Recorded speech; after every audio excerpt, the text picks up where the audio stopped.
Pagay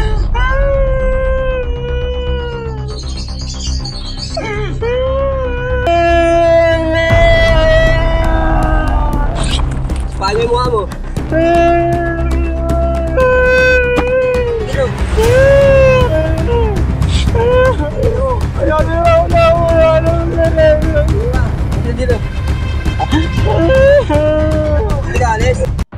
Viral video ng isang delivery driver na hinold up sa Barangay Tambo, Parañaque City along Cabezang Cecilio Street. Timbog sa kamay ng Parañaque Police sa ginawang operasyon ng Station Intelligence Section at Substation 2 Parañaque City Police Station ay naging mabilis ang naging aksyon. Agad na huli ang malapalos na holdapper sa pagtulungan ng Barangay Captain ng Tambo na si Cap Jen Tizon. Ating panoorin mga kababayan ang salaysay ng biktima at mga kaganapan sa paghuli sa holdapper.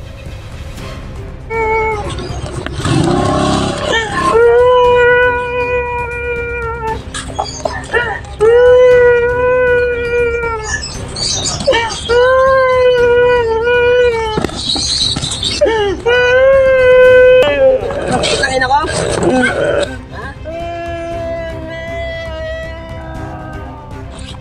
Paniwa mo. Sulit lang tayo sa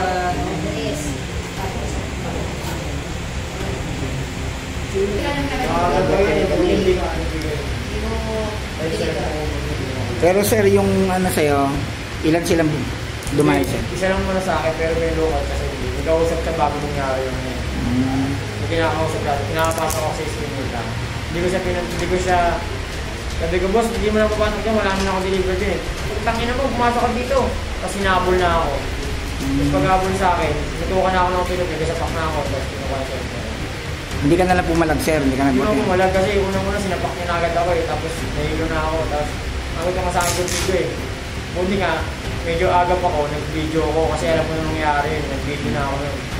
Meron pa nga akong video nung kunin na buraw lang eh, kasi gawa ng, ang pag mga ganyang bagay kasi, active talaga ako kasi alam ko yung mga mangyayari. Kaya nag-video talaga ako nangyari. Buti hindi niya nakuha pati yung ano lang ba nakuha yung Wala naman nakuha kasi ang dami na nakatingin sa amin eh. Nagsasabi, ano yan, Jody, huwag mo naman yan, kawawa nyo right here. Pero kung hindi ako umiyak noon, kasi tulog ko yung mga tao, alas 10 pa ng mga ako. Wala pang tao talaga nun, binubugin talaga ako, kaya umiyak ng malakas para lang marinig ng mga tao. Pero kung humigaw ako ng tulong, sasaksakin ako nun kasi alam na talagang nangyayari ako ng tulong eh. Pero kung buti nga, umiyak lang ako ng umiyak ng malakas para marinig ng tao na kailangan ko ng tulong. Kaya hindi ako binigyan ng na-alarma rin sir, no? Kaya alam ko na yung tutag ko eh, para sakit na ako. Gaganyan na pa. Opo. Nagalit lang mo, hindi ka bubuharan mo.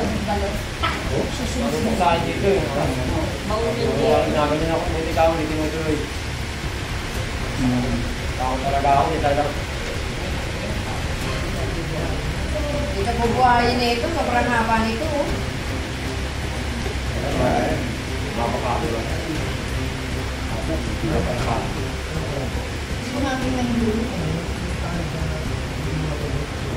Sir, ano nga pala itong mga naging kaso pa nitong ano to, itong salarin na to, itong nagbigyan. Yung naging kaso yan, yung mga yung akit bahay niya. Oo. Tapos kinabol namin yan sa Baclaran, nahuli yan sa Baclaran. Nahuli na. Mga anong year yun, sir?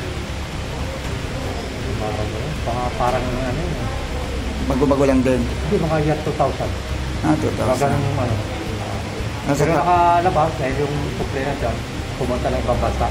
So, na-business yung kaso. Ito na, nababalita namin niya, yan. Laging siya meron sa ginagawa yung maganda. Hindi rin namin mahuli-huli dahil napakagulat.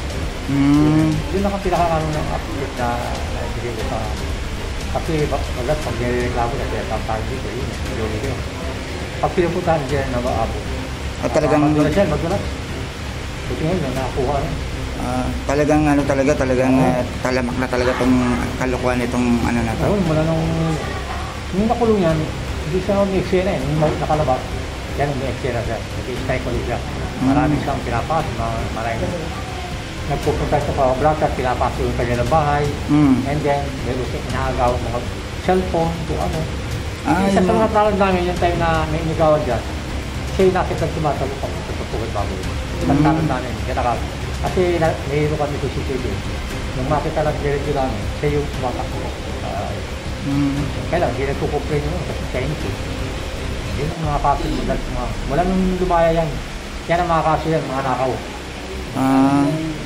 Talagang ano na, no? Sanay na eh. So ngayon sir, talagang ano na, natuldo ka na talaga. Kapag ano, yung taong yan, ano na eh. Ano na lang barangay tambo eh. Iba na.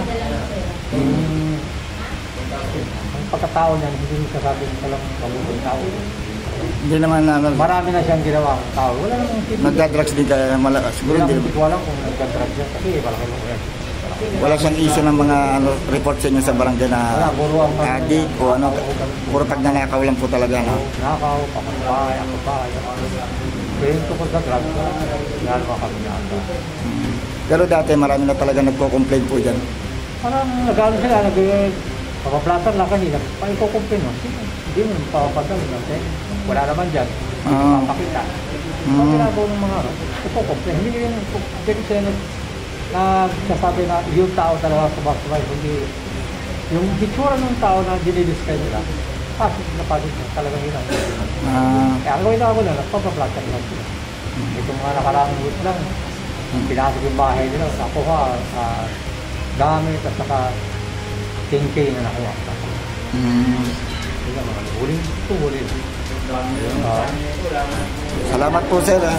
Pangalan po nila ulit sir. Jose Villavicencio. Ayan. Sa ano po sa barangay? Ito ako ng barangay ako ng Pangmadaling Araw. Ano po? Executive officer ako ng Pangmadaling Araw. Alas 12 ang duty. Ayun, maraming salamat po sir. Hello sir, ayan. So, musta kayo ngayon sir? Anong masasabi niyo sa nangyaring ginawa ng ating kapulisan? Ano po ang masasabi niyo? Gumana po talaga yung pakaramdam ko yung sabi ni sir na nahuli na yung naman sa akin ng order po sa akin. Sobrang bilis ng respond. Hindi ko talaga kalahin na manghuli agad. Salamat talaga sa mga police na substation po sa Paranaque, mga police. So, musta naman ang pamilya mo ngayon, sir? Ngayon po, ano yun? Nanay mo, tatay mo, ano naman ang nasasabi nila sa'yo dahil ito nahuli na nga yung ano? Pasalamat pa rin sila na nahuli na yung order sa akin. Tsaka salamat sa mga polis na mabilis na rumisponde para mahuli yung gumawa ng payment sa akin na ginawa sa akin. So sa ngayon sir, ano yung dahil nahuli na, so ano to sir, balik ulit sa trabaho ulit? Di ba grab driver? Delivery. So, normal naman kayo ngayon sir, kumbaga nakapagtrabaho ulit o ano, kasi medyo magtama pa kayo eh. Hindi ko na nga po, natakot na po ako mag-deliver din kasi ayoko na bumalik sa area ko eh. Kasi baka mamaya, mag-anak ko sa balikan ako, mahirap. Tapos, tuluyan na ako, gusto nyo nga ako, kaya hindi nakatakot na, baka bila ako. Pag-iban lalo nila. Pero sa ngayon naman talaga naman nakabantay naman mga pulis naman sa'yo at least under watch ka naman nila ngayon.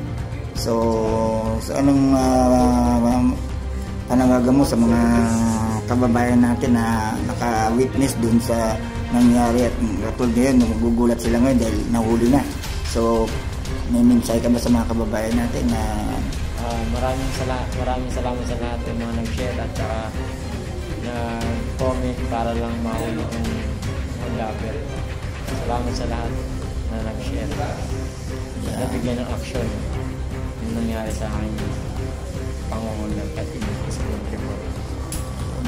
Maraming salamat sir. Good luck sir. Salamat sir. Salamat sir.